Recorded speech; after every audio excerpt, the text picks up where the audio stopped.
Meanwhile, Utah's governor is calling the shooting death of conservative activist Charlie Kirk a political assassination, and it has sent shockwaves through Washington and across the nation.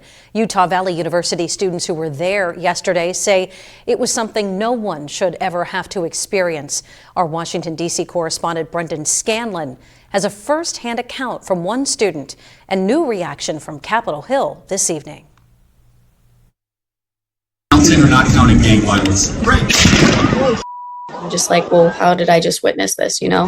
Stop, folks! It was a moment that Utah Valley University sophomore Victoria Coca describes as, just pure shock. Coca had just parked her car and was about to attend Kirk's event. I immediately hear the gunshots. There was like this tiniest minute or like point of silence, and then you just hear everybody screaming.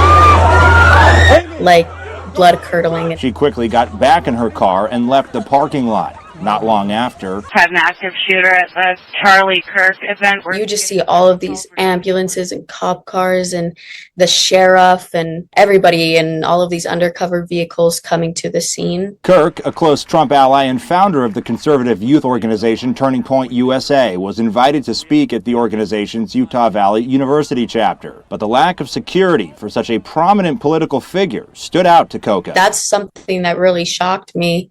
Is how are you going to bring somebody so influenced into a campus and not have any sort of big security measures? On Capitol Hill, questions are swirling and emotions are surging with anger and grief among Republicans. You know, this is going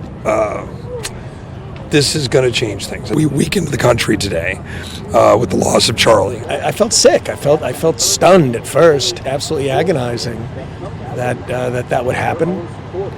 To a guy who's really about open discourse. He welcomed people to disagree with him, and he was murdered for what he believed. And we need to have some real soul searching in this country. Calls to end political violence not only pouring in from both sides of the aisle, but also from those who witnessed open discourse turn into tragedy. Everybody, these people who were there saw somebody die, and that's not something that anyone should experience. Reporting in Washington, Brendan Scanlon, Erie News Now.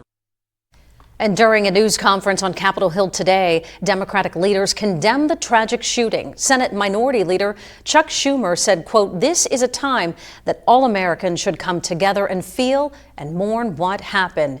Charlie Kirk leaves behind his wife, a 3-year-old daughter, and a 1-year-old son.